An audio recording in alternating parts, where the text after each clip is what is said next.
Bonjour les amis, aujourd'hui dans cette vidéo nous allons parler de PS5, nous allons parler de livraison de PS5 comme vous avez vu pour Amazon, 50 000 unités et je vais relier ça à des chiffres que j'ai eu de TSMC en termes de volume de wafers livrés à Sony et aussi à Microsoft et aussi à Apple et des prix, et oui des prix par wafer, enfin on a des prix par wafer en 7 nanomètres, également en 5 nanomètres et vous verrez c'est très intéressant parce que je vais également pouvoir vous déduire approximativement le prix de l'APU de la PS5, de la Xbox Series X et pourquoi pas même le prix du GPU de la RX 6800 XT. Nous allons relier ça aussi avec Nvidia qui fait pression sur Nintendo pour finir son Tegra X1 Plus, arrêter la production de ce Tegra X1 Plus qui est maintenant de 2015. Et nous allons voir pourquoi ils font pression, ce qui va impliquer également LG, vous allez comprendre, vous allez me dire pourquoi LG C1, nous allons parler du LG C1 et vous allez voir la relation. A tout de suite.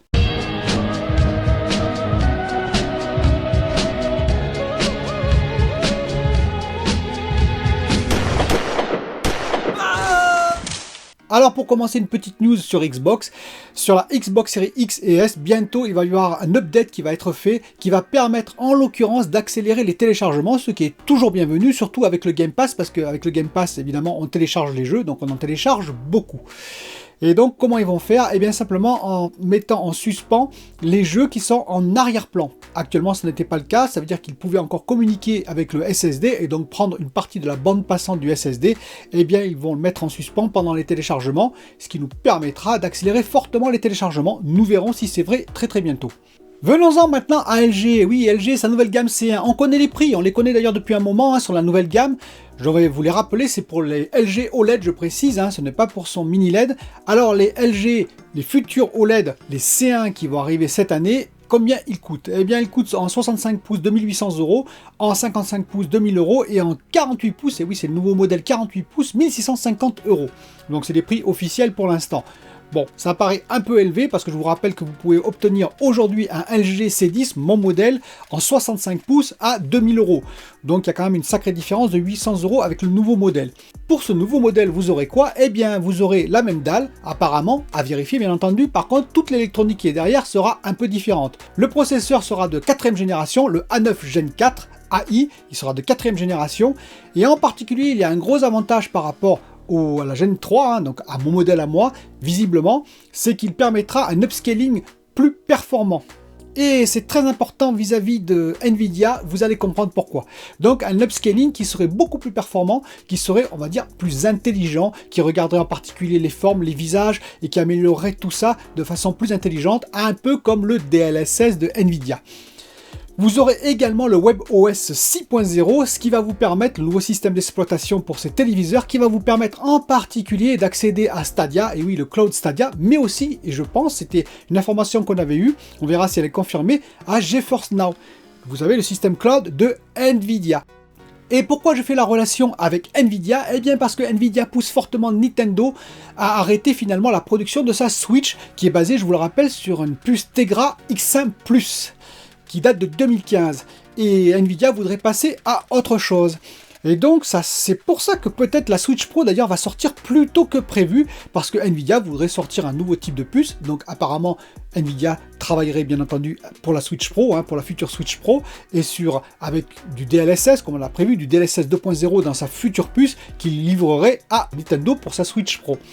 Et donc ils veulent arrêter en tout cas les anciennes puces qui, je vous rappelle, sont également dans le Shield TV Pro, celui que je possède, qui permet donc de faire du GeForce Now sur le téléviseur avec un upscaling type DLSS très efficace. En l'occurrence, vous pouvez regarder mes émissions quand je parlais par exemple de Cyberpunk 2077, où j'ai joué à Cyberpunk 2077 en GeForce Now, Full HD, upscalé par le DLSS de la Shield Pro sur mon téléviseur 4K, et c'était très beau. Et donc tout ça me fait dire que effectivement, les téléviseurs LG en particulier, s'ils possèdent un upscaling type DLSS, entre guillemets, ça veut dire intelligent et efficace, et bien le GeForce Now, qui est toujours en Full HD pour l'instant, pourrait très bien arriver, le cloud pourrait très bien arriver sur les téléviseurs LG C1, qui vont arriver cette année, et ainsi être upscalés de façon correcte, de façon à pouvoir être optimisés en 4K. Vous voyez un peu toute la relation entre Nvidia, LG et également Switch Nintendo. On en saura plus, je l'espère, dans les mois, voire les semaines qui viennent. Et maintenant, venons-en à la PS5 et la Xbox Series X, en particulier sur les livraisons potentielles, peut-être la fin de la pénurie. Alors, fin de pénurie, on va arrêter tout de suite, hein, je ne pense pas que c'est pour tout de suite, mais ceci dit, quand même 50 000 consoles d'un coup chez Amazon US, je précise, c'est un nombre quand même plus conséquent. Ceci dit, ça va partir très très vite, hein, comme tout le reste. Alors d'où ça vient ces consoles et surtout comment les mettre en relation avec les chiffres qu'on a eu. Parce qu'on a eu des chiffres de TSMC en particulier, vous savez TSMC 7 nanomètres et 5 nanomètres, c'est très important. Et on a eu des chiffres commandés par les différents clients, et oui. Alors la PS5 visiblement aurait commandé pour le dernier trimestre, donc les 3 derniers mois de 2020, aurait commandé 80 000 wafers. 80 000 galettes, je vous précise, où sont fabriqués les APU de la PS5. La Xbox Series X, S, mais surtout X, je pense, c'est 40 000 wafers, la moitié moins. Et ensuite, on a eu comme gros chiffre surtout Apple, et oui, Apple en 5 nanomètres, c'est important, qui prend 150 000 wafers, bon c'est mobile en l'occurrence, c'est iPhone, et 18 000 wafers pour son M1, son processeur M1. Première précision importante, vous allez dire, mais c'est du 5 nanomètres, c'est pas du 7 nanomètres. Oui, mais c'est fait dans la même fab. C'est des lignes de process qu'on peut transformer de 7 nanomètres en 5 nanomètres chez TSMC. Ça peut naviguer d'un côté ou de l'autre en fonction des produits que l'on fabrique. Donc on peut faire du 5 nanomètres et ensuite du 7 nanomètres, ou en parallèle si vous préférez, ou on change une ligne de fabrication 7 nanomètres ou 5 nanomètres selon les besoins. Deuxième précision importante, est-ce que ces chiffres ont l'air valides? Eh bien écoutez, ça fait 368 000 wafers au total au trimestre. Or, TSMC avait annoncé qu'en fin d'année 2020, il serait à peu près à 140 000 wafers par mois. Nous sommes plutôt à 122 000 ou 123 000 wafers par mois, x 3, nous arrivons au chiffre de 368 000 wafers. Eh bien ça correspond, rappelez-vous, TSMC manque d'eau actuellement, hein, ils sont obligés de faire venir de l'eau du nord de l'île vers leurs usines, parce qu'il manque de l'eau actuellement sur leurs usines. Il y a aussi des problèmes de pénurie, en particulier de silicium. Donc tout ça se cumule, il fait peut-être qu'effectivement, puis il y a d'autres clients plus petits qui ne sont pas bien entendu listés dans cette liste, et donc tout ça fait qu'effectivement on est dans ces chiffres-là, et ça paraît tout à fait correct. Mais vous allez me dire, alors 80 000 wafers de PS5, ça correspond à quoi? Eh bien, j'ai fait le calcul pour vous. 310 mm pour la surface de l'APU de la PS5, ça correspond avec un rendement de 85%, c'est un rendement qui est correct, qui doit être autour de la vérité, c'est peut-être 90, c'est peut-être 80, c'est sûrement pas la moitié, sinon ce serait catastrophique pour TSMC, et donc ça ne changera pas énormément les chiffres, et donc 85% de rendement, c'est-à-dire le nombre de puces, je vous rappelle sur la plaquette, qui sont bonnes, parce qu'il y a de la défectivité, parce qu'il y a des défauts en process divers et variés, eh bien ça fait à peu près 151 puces, et oui 151 puces par wafer pour la PS5, x 80 000, ce qui correspond à 12 millions de puces, 12 millions de puces, donc de consoles, en théorie, livrable ce trimestre-là. Parce qu'il faut bien comprendre que le process, c'est la phase la plus longue, et oui, la plus longue dans la fabrication de la console. Pour fabriquer un APU, il faut, dès que vous le commandez, que Sony le commande à AMD qui le commande à TSMC, l'APU en l'occurrence, chaque APU, eh bien il faut à peu près 3 mois de fabrication. Entre le process qui est très long, il y a beaucoup d'étapes dans le process, entre ensuite le test, la testabilité sur plaquette, sur wafer, puis on assemble la puce dans un boîtier, puisqu'elle n'est pas vendue comme ça, la puce, elle est vendue dans un boîtier, que l'on va tester également, et que l'on va envoyer chez AMD, qui va l'envoyer chez Sony, pour être assemblé ensuite sur ces lignes de production de la PS5. Donc grosso modo, c'est 3 mois de fabrication pour les APU, les 3 mois en question, dernier trimestre 2020, donc c'est livré, normalement, et maintenant c'est à peu près livré, et donc après il faut à peu près 1 mois de fabrication, on va estimer, sur les lignes de production pour fabriquer la PS5, c'est beaucoup plus rapide en usine ensuite pour assembler la PS5. Donc 12 millions de consoles. On peut imaginer en plus que ce n'est pas fini, c'est-à-dire que le premier trimestre 2021, Sony a continué à commander des puces, ainsi que Xbox en l'occurrence, ainsi que AMD. Et pourtant, on n'en voit pas la couleur, parce que 12 millions de consoles, excusez-moi, ça ferait 4 millions à peu près par mois. Je pense qu'on n'aurait pas de problème d'approvisionnement de ce côté-là. Ça veut dire quoi? Ça veut dire que premièrement, peut-être que le chiffre de 80 000 pour Sony, 80 000 wafers pour Sony, c'est un chiffre qui n'est peut-être pas tout à fait exact. C'est-à-dire qu'on a 80 000 wafers pour Sony, 40 000 pour Xbox, combien pour AMD? Parce qu'il n'y a pas de chiffre pour AMD. Or, AMD, je vous rappelle, fabrique également des cartes des GPU, des cartes graphiques. Donc ils ont besoin de GPU pour ces cartes graphiques. Où sont ces chiffres pour ces cartes graphiques? Alors certes, c'est moindre, mais quand même, il y a un certain nombre de wafers qui doivent partir pour AMD et qui doivent être conservés par AMD. Ensuite, peut-être que le rendement est un peu plus faible, mais ça, je pense qu'il n'est pas bien plus bas. Donc, à voir pourquoi on n'a pas ces chiffres-là. En l'occurrence, c'est-à-dire les 12 millions de puces en sortie. Et en admettant qu'on divise ce chiffre de 12 millions de puces livrées sur un trimestre à AMD, 12 millions de puces pour la PS5, ça ferait que 4 millions de puces, ça fait quand même plus de 1,3 million de puces par mois, ce qui est juste énorme. Donc la production de la PS5 doit quand même commencer à démarrer plein pot, sauf s'il y a un problème plus important qu'on ne connaît pas. Pour la Xbox Series X, c'est intéressant de faire le même calcul, après tout. Donc 360 mm², nous arrivons à 129 puces. Et oui, la puce est plus grosse. 129 puces si nous conservons la même défectivité, c'est-à-dire le même rendement, entre guillemets, ramené à la taille de la puce. Ceci dit, j'ai un tout petit peu augmenté, vous allez voir de peu. Pourquoi? Parce que la puce, je vous rappelle, est à 1,825 GHz, alors que la puce de la PS5 est à 2,23 GHz en boost. Et vous savez, la différence de fréquence peut faire que vous perdez quelques puces, pas beaucoup, mais quelques puces en testabilité. Et oui, parce qu'une puce qui a 2 GHz, par exemple, marchera pour la Xbox Series X, alors qu'elle ne marchera pas pour la PS5.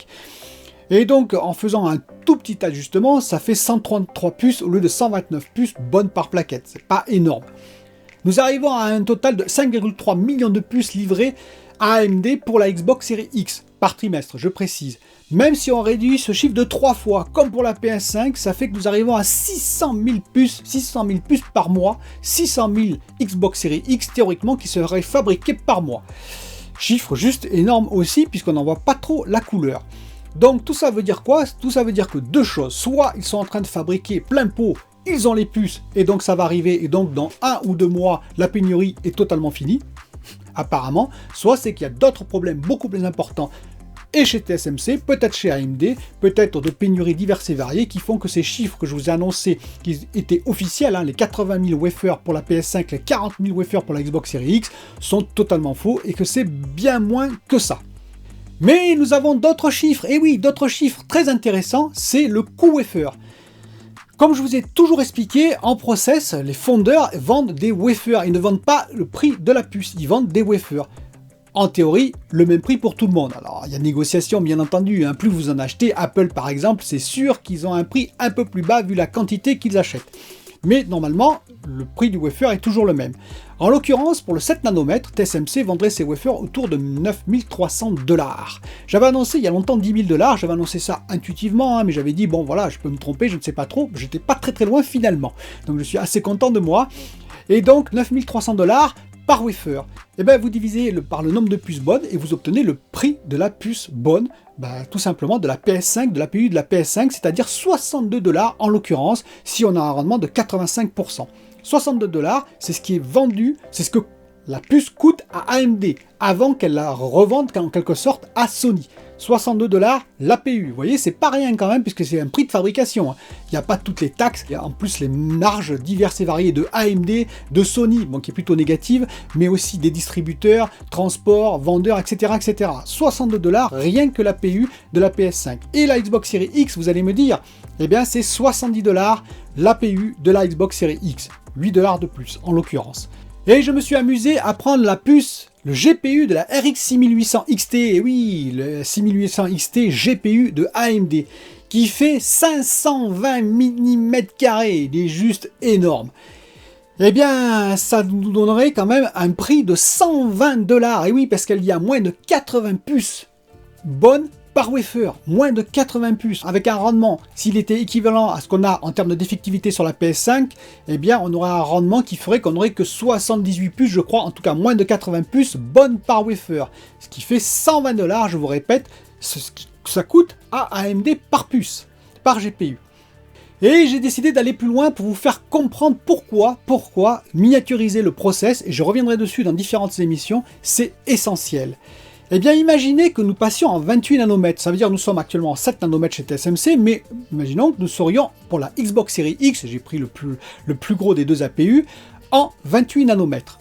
Vous allez me dire, et alors? Eh bien, ça voudrait dire que dans les deux directions, on augmenterait de 4 fois la taille, puisqu'on passe de 7 nanomètres à 28 nanomètres. Donc en X et en Y, on augmenterait de 4 fois la taille de l'APU de la Xbox Series X, ce qui fait qu'on serait à plus de 76 mm, vous en avez bien entendu, de côté, 76 sur 76 par puce. Ce qui correspond à 4 puces sur le wafer. Et oui, 4 puces sur le wafer 300 mm, parce que malheureusement, ça dépasserait... Après, les autres puces ne pourraient pas être fabriquées. Donc, on n'aurait que 4 puces, dont une seule puce bonne, avec un rendement équivalent à 85% pour la PS5. Une seule puce bonne. Ça veut dire que la puce de la Xbox Series X coûterait 9340 et quelques dollars à AMD par puce. Ça veut dire que vous auriez des Xbox Series X qui coûteraient plus de 10 000 ou 15 000 dollars vendus chez le client. Vous imaginez bien, ça serait un peu difficile. Et imaginons maintenant l'inverse, c'est-à-dire qu'on décide que la Xbox Series X, AMD décide de faire l'APU de la Xbox Series X en 5 nanomètres. Ils ont de la place en 5 nanomètres à TSMC, ils piquent un peu de place à Apple, et hop, ils se mettent dessus sans rien changer du design. Rien du tout, juste par une réduction, on va dire, théorique, ce n'est pas aussi facile que ça, mais direct de la taille de l'APU de la Xbox Series X. On passerait de 19 mm sur 19 mm de côté à 13,5 mm de côté pour l'APU de la Xbox Series X, ce qui fait qu'on serait de 133 puces bonnes, on passerait à 288 puces bonnes. C'est-à-dire, on fait plus que doubler le nombre de puces bonnes par wafer. Ça veut dire quoi? Ça veut dire que déjà on sortirait pour le même nombre de wafers, les 40 000 wafers qu'a commandé Xbox, on sortirait à peu près 12 millions de puces. Et oui, 12 millions de puces. Et surtout, ça voudrait dire que la puce coûterait 32 $. Et oui, 32 $ au lieu de 70 $, c'est-à-dire moins de la moitié. Si vous ajoutez les taxes, si vous ajoutez la marge de AMD, si vous ajoutez la distribution et j'en passe, eh bien ça veut dire que la Xbox Series X, si Xbox acceptait la même perte, ça coûterait plutôt 399 $ ou euros plutôt, 399 € au lieu de 499 € aujourd'hui. Rien qu'en passant de 7 nanomètres en 5 nanomètres. Vous comprenez pourquoi Apple a insisté pour être prioritaire en 5 nanomètres, en particulier sur ses iPhones et sur le M1 en l'occurrence, et pourquoi ce serait intéressant également pour les consoles, mais aussi pour les GPU, et toute la difficulté évidemment de Intel lorsqu'ils sont encore en 14 nanomètres, et même en 10 nanomètres encore pour leur CPU portable. Voilà, cette vidéo est terminée, et je vous dis à bientôt pour une nouvelle vidéo.